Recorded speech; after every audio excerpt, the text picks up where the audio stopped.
Hi friends, ఈరోజైతే పచ్చి రొయ్యలు మామిడికాయ కర్రీ అయితే వండుకుంటున్నాం. ముందుగా శుభ్రం చేసుకుని పక్కన పెట్టుకున్నాను పచ్చి రొయ్యలు. అవిగో చూడండి.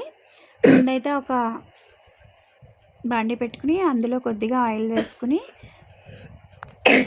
ఉల్లిపాయలు, పచ్చిమిర్చి వేసుకుని వేయించుకుంటున్నానండి. మా పాపకి పుల్లటి కూరలు అంటే చాలా ఇష్టము. అందుకే మా పాప గురించి వండుతున్నాను. ఈరోజైతే నేను గానుగ నూనెతో వండుతున్నానండి. చూడండి, గానుగ నూనెతో చాలా టేస్ట్గా ఉంటాయి కదా కర్రీస్. అలాగే హెల్త్కి కూడా చాలా మంచిది. అందుకని గానుగ నూనెతో వండుతున్నానండి. చూడండి. అలాగే ఒక టేబుల్ స్పూన్ పసుపు కూడా వేసుకున్నాను. ఈ కర్రీలో నేను కారం వేయనండి, అందుకే పచ్చిమిర్చి ఎక్కువ వేస్తాను. అందుకే పసుపు కూడా ఎక్కువ వేసుకుంటున్నాను. వేసుకుని బాగా వేయించుకున్నాను. వేయించుకున్న తర్వాత అలాగే పచ్చిరొయ్యలు కూడా వేసాను. పచ్చిరొయ్యలు కూడా వేసి బాగా వేయించుకుంటున్నాను. చూడండి.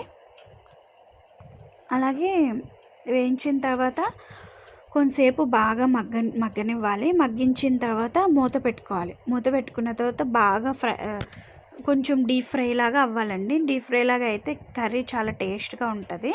ఒకసారి చూడండి. ఇప్పుడు మళ్ళీ మూత తీసుకుని ఎలా ఉందో చూద్దాం. అదిగో చూడండి, ఆ లోపల ఉన్న వాటర్ అంతా అయితే బయటకు వచ్చి మొత్తం డ్రైగా అయిపోయింది. అయిపోయిన తర్వాత కొద్దిగా అల్లం వెల్లుల్లి పేస్ట్ వేసుకున్నాను అనమాట. ఎక్కువ కాదు, కొంచెం వేసుకున్న తర్వాత బాగా వేయించుకుంటున్నానండి. వేయించుకున్న తర్వాత ఉప్పు వేసుకుంటున్నాను. నేనైతే ఒక టేబుల్ స్పూన్ మాత్రమే వేసాను. మీకు సరిపడగా అయితే వేసుకోండి. వేసుకుని బాగా వేయించుకున్న తర్వాత వాటర్ వేసుకుని మళ్ళీ మూత పెట్టుకుంటాను.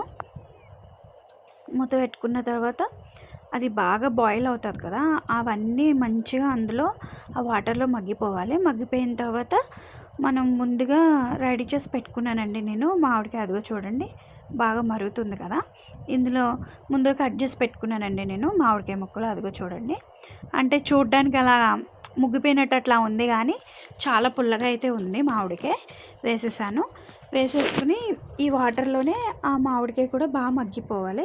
వేసుకుని ఒకసారి గరిటెతో కలుపుకుని మళ్ళీ మూత పెట్టుకున్నాను. మూత పెట్టుకున్న తర్వాత బాగా ఆ వాటర్లో ఆ మామిడికాయలు కూడా బాగా మగ్గిపోయేదాకా ఉంచాలి. ఉంచిన తర్వాత కొద్దిగా కరివేపాకు అయితే వేసుకుంటున్నానండి. చాలా అంటే చాలా టేస్టీగా ఉంటుంది ఈ కర్రీ. ఒకసారి ట్రై చేయండి మీరు కూడా. పిల్లలు చాలా ఇష్టంగా తింటారు. అలాగే కారం అనేది కూడా ఉండదు.